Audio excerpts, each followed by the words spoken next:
लोग बद्ध क्यों हो जाते हैं? क्योंकि वो सबको भगवान से अलग देखते हैं। मेन प्रॉब्लम ये है। जैसे मंदिर में चंपल की चोरी होती है, एग्जाम्पल के तौर पर, क्यों होती है? मैं अगर बाहर जाऊंगा तो मैं मेरा चंपल पहनूंगा ना, मैं बाजू वाले का थोड़ा पहनूंगा, क्योंकि मुझे मालूम है कि ये मेरी मालिकी की है, वो मेरी मालिकी की नहीं है। और जो चोर होता है वो समझता है सब कुछ मेरी मालिकी का है, मैं ले सकता हूं।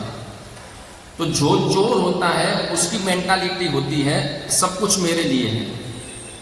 जो सज्जन आदमी होता है वो सोचता है कि भाई ये मेरा है, ठीक है मैं लेता हूं। और जो भक्त होता है वो सोचता है सब कुछ भगवान का है। इतना फर्क है। तो आज इस कलयुग में सब चोर है, सब भगवान की प्रकृति का भोग करना चाहते, भगवान को साइड पर करके कि मैं भोगता हूं, मैं एंजॉयमेंट, ये सब कुछ जगत में जो कुछ है वो मेरे भोग के लिए है। ये प्रॉब्लम है। अगर कोई हर एक व्यक्ति ये समझने लगे कि इस जगत में जो कुछ है वो सब भगवान के भोग के लिए, तो कोई प्रॉब्लम ही नहीं है। ये वैकुंठ भावना हो गई, ये गोलोक भावना हो गई।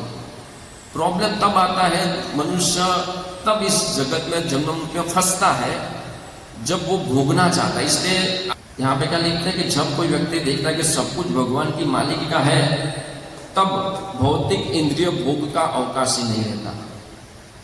ये पहले के जमाने में तो क्या था, व्यभिचार नाम की कोई चीज नहीं थी, और खास करके शादी के बाद ये तो कल्पना में भी नहीं था।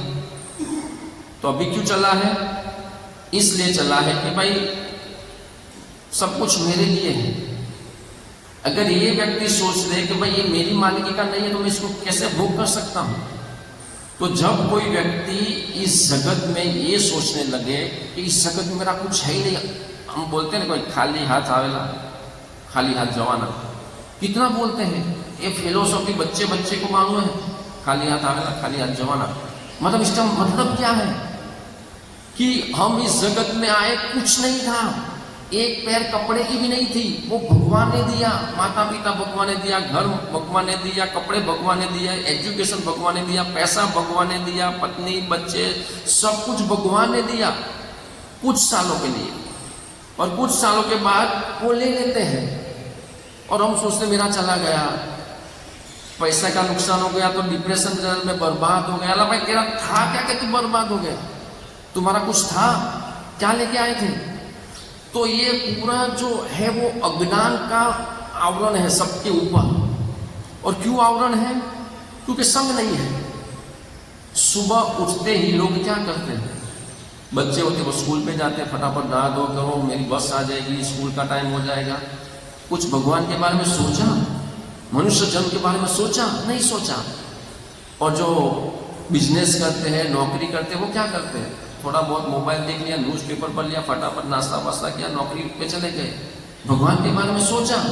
नहीं सोचा।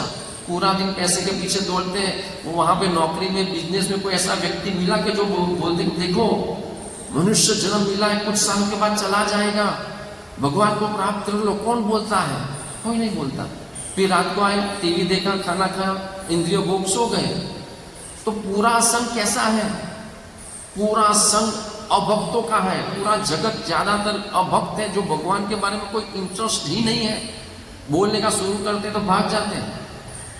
जैसे हम स्कूल में थे, वो चित्र काम आता था, ड्राइंग, तो क्या होता था मुझे अभी भी याद है, वो कलर की पीस होती थी और लाल कलर है, उसमें व्हाइट मिला दो तो उसकी ब्राइटनेस बढ़ जाती थी। जितना व्हाइट डालो उतना ब्राइटनेस बढ़ेगी, और काला डालो तो डार्क ब्राउन हो जाएगा, डार्क होता जाएगा।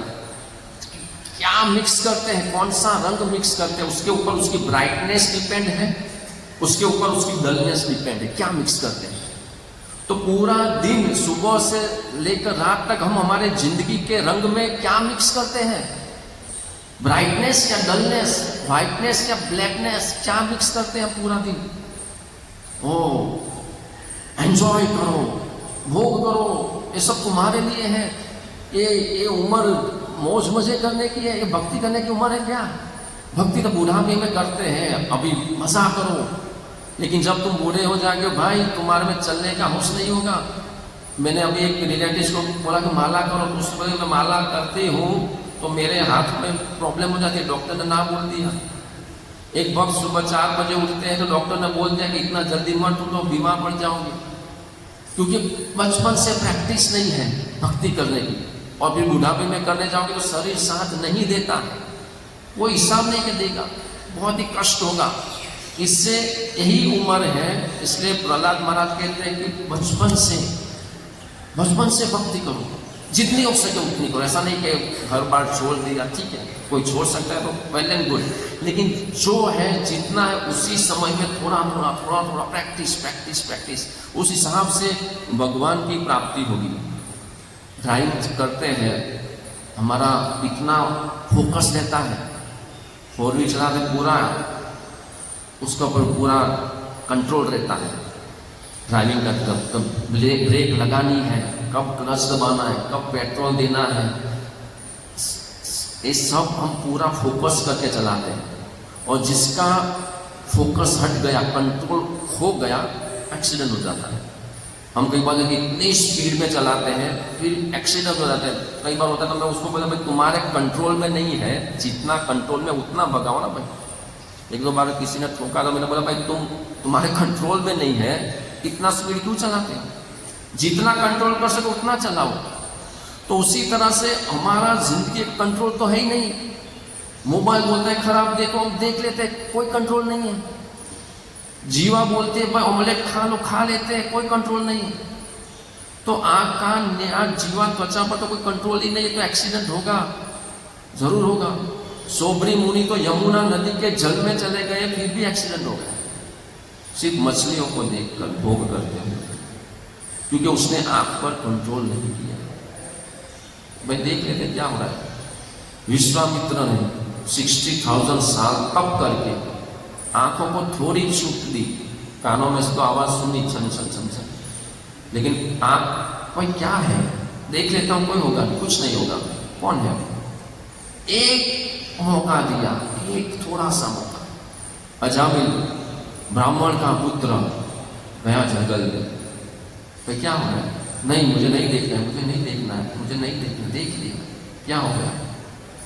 एक थोड़ी सी छूट कितना बड़ा पतन करती है, थोड़ी सी छूट। और यहाँ पे तो थोड़ी नहीं, छूटम भी छूट है, फुल छूट है, क्या जो करना है करो, कोई रोक टोक नहीं, कोई बोलने वाला नहीं है। इतना सिस्टम है, मोबाइल लेकर चले गए, रास्ते में बैठ गए, बाथरूम में चले गए, एकांत में चले गए। जो अजामिल ने दृश्य देखा कुछ क्षण के लिए, इससे बदतर दृश्य आजकल हर कोई घंटों घंटों देखता है। क्या हाल होगा मनुष्य जन्म का, कोई सोचता नहीं है। प्रयास तो करो भाई मनुष्य जन्म को सार्थक, क्योंकि लोगों के पास ज्ञान नहीं है कि मेरी आंखें, चलो हम तो सोचते हैं कि भाई मेरा जन्म हुआ, कपड़े मुझे भगवान ने दिए, माता पिता भगवान ने दिए। सिर्फ कपड़े नहीं, ये हमारा शरीर किसने दिया, ये आंखें हमारा मैन्युफैक्चरिंग है, ये बॉडी हमारा मैन्युफैक्चरिंग है, ये कान हमारा मैन्युफैक्चरिंग थोड़ी है। भगवान के द्वारा, भगवान के आदेश अनुसार प्रकृति के हिसाब से हमको दिया गया है। तो ये आंखें हमारी नहीं है, वो भगवान की देन है, उसको सही देखने में लगाना है। एक कान है वो भगवान की देन है, उससे अच्छा सुनना है। एक जीवा है वो भगवान की देन है, उससे हरे कृष्ण बोलना है, भगवद गीता बोलना है, लोगों को उपदेश देना है। कुछ नहीं तो नहीं उपदेश सकते, पूरा दिन हरे कृष्ण महामंत्र बोलना, ये भगवान की देन है, भगवान की गिफ्ट है। कोई हमें गिफ्ट देता है, भाई शादी है, किसी ने गिफ्ट दिया, कितना संभाल के रखते हैं। भाई घड़ी दी है, दीवार पे लगा लो, और कुछ पसंद नहीं है कचरे में तो नहीं डालते। भाई बीजा दूसरे की शादी आई, गिफ्ट पेपर चेंज करके ठपका दी, दूसरों को दे दी, संभाली तो सही, उसको फेंकी तो नहीं। तो उस तो हमको तो भगवान ने कितना बड़ा गिफ्ट दिया है। जो अंधे है ना, उसको जाकर पूछो आंख की वैल्यू क्या है। जो बोल नहीं सकते उसको जाकर पूछो कि जीवन का वैल्यू क्या है। वो बोलना चाहते हैं लेकिन बोल नहीं सकते। और आज सूफी लोग एक सेंटेंस में हजारों गाली बोलते पूरे दिन में, तो भगवान ने ये जीवा गाली बोलने के लिए दी, नहीं समझते। आंखें क्या है, वो भगवान राधा दामोदर का दर्शन के लिए मिली है। और समझने वाली बात यह है कि लोग ऐसा क्यों करते हैं। हमको दया आती है, क्यों करते हैं ऐसा। हमको कोई भी प्रॉब्लम है, कोई भी ज्ञान है, तो उसकी जड़ तक जाना है। ऊपर से बोल दिया ये बकवास है, ये बेकार है, ये भोग कर रहा है, ये बेकार आदमी है। क्यों करते हैं लोग ऐसा? क्योंकि ये संसार दावानल, ये सब लोग दावानल में चल रहे हैं। पूरा दिन नहीं चाहते हैं कि मैं इतना मेहनत करूं, डिप्रेशन में चले जाते, लेकिन सामने EMI खड़ा हुआ है, बच्चों की स्कूल की फीस पड़ी है और आमदनी कम है, खर्चा ज़्यादा है, तो बहुत ही गधे की तरह काम करना पड़ता है। फिर डिप्रेशन में चले जाते हैं। फिर उसको रिलैक्स करने के लिए भोग करते हैं, सिगारेट पीते हैं, दारू पीते हैं, व्यभिचार करते हैं। वो दुखी है। कोई सुखी आदमी जनरल ये नहीं करता। क्यों इस्कॉन वाले नहीं करते हैं? क्योंकि वो सुखी है, भले गरीब है, दुख में है, सेटिस्फाइड है कि ठीक है भगवान की जैसी इच्छा, मुझे कोई फरियाद नहीं है भगवान के प्रति, मुझे कोई फरियाद नहीं है। भगवान ने जो भी दिया मैं संतुष्ट। वो भी मेहनत करेगा, वो दुखी नहीं होगा, वो डिप्रेस नहीं होगा, वो चिंता नहीं करेगा कि मेरे साथ ऐसा क्यों हुआ। लेकिन भौतिकतावादी बहुत चिंता करते हैं मेरा क्या होगा। इसलिए वो सुखी होने के लिए, संतुष्ट होने के 2 मिनट रिलैक्स होने के लिए भोग में लिप्त होते हैं कि भाई वैसे तो सुख मिलता नहीं है, चलो इस बहाने थोड़ा दारू पीला, 2 मिनट का तो सुख मिला, सिगारेट पीला, 2 मिनट तो मैं गम को भूल गया, व्यभिचार किया, कुछ क्षण तो मैं पूरा दुखों को भूल गया। लेकिन ये सही रास्ता नहीं है। क्यों सही रास्ता नहीं है? पौधा खिलता है तब जब पत्तों में नहीं मूल में पानी डाला जाए। शरीर को पोषण मिलता है तब जब बाकी अंगों में नहीं पेट में खाना डाला जाए। लोग खुद की इंद्रिय तृप्ति करके सुखी होने का प्रयास करते हैं, लेकिन वास्तविक सुख मिलता है तब जब भगवान श्री कृष्ण की इंद्रियों को संतुष्ट किया जाए। श्री कृष्ण की इंद्रियों को संतुष्ट करके व्यक्ति सुखी हो सकता है। सिंपल है।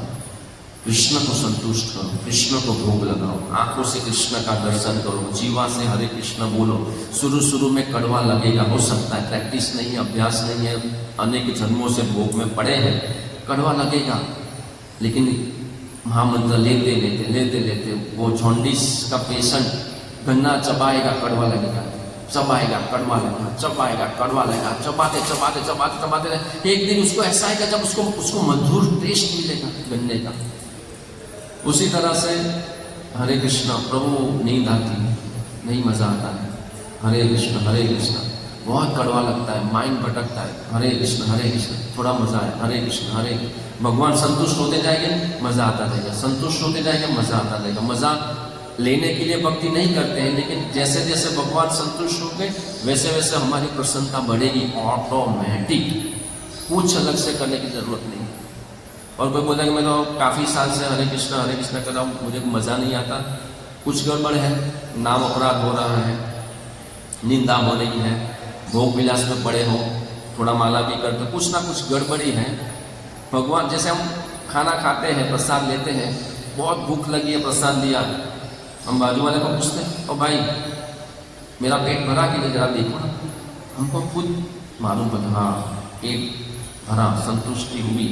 उसी तरह जब भगवान कृष्ण संतुष्ट हो गए, हमको पता पड़ेगा हाँ कृष्ण संतुष्ट हो रहे हैं, मुझे मेरा इंद्रियों का संयम बढ़ रहा है, भोग के प्रति रुचि कम हो रही है, अंदर से सेटिस्फेक्शन आ रहा है, पूरा दिन प्रसन्नता महसूस होती है, दुख आता है उसकी असर कम होती है। ये सब निशानी है कि भगवान कृष्ण प्रसन्न, वैराग्य आ रहा है, इस जगत को भोगने का मन नहीं हो रहा है। ये सब निशानी है कि भगवान कृष्ण हमारी भक्ति से, हमारे जप से, हमारे एटीट्यूड से प्रसन्न हो रहे हैं। और नहीं हो रहे तो समझना कि ये सब कुछ नहीं हो रहा है, भोग की वासनाएं बढ़ रही है और इस जगत में रहने का मन हो रहा है, दूसरे भक्तों के प्रति बहुत ही खराब भाव आ रहे हैं, पूरा दिन डिप्रेशन में जाता है, कुछ अच्छा नहीं लगता है, समझो गड़बड़ी है, डेफिनेटली गड़बड़ी है। और इस गड़बड़ी को ठीक करने के लिए हमें जागरूक रहना पड़ेगा और हमें देखना पड़ेगा कि हमारी कहाँ पे गलती हो रही है। या तो हम सुबह जल्दी नहीं उठ रहे हैं, मंगला आरती नहीं कर रहे हैं, भगवान का नामों का जप ध्यानपूर्वक जप न करना भी एक अपराध है, ध्यान से भगवान को पुकारेंगे, भगवान जरूर संतुष्ट होंगे और हम हमारे साथ आदान प्रदान करेंगे। ऐसे तो कोई मेहमान भी नहीं आता। हम कहीं पे इन्विटेशन देने जाए और उसको इन्विटेशन देने के वक्त आजू बाजू देखते हैं, जरा आ जाना ना, मेरे बेटे की शादी है, टाइम मिले तो आ जाना। नहीं आएगा वो।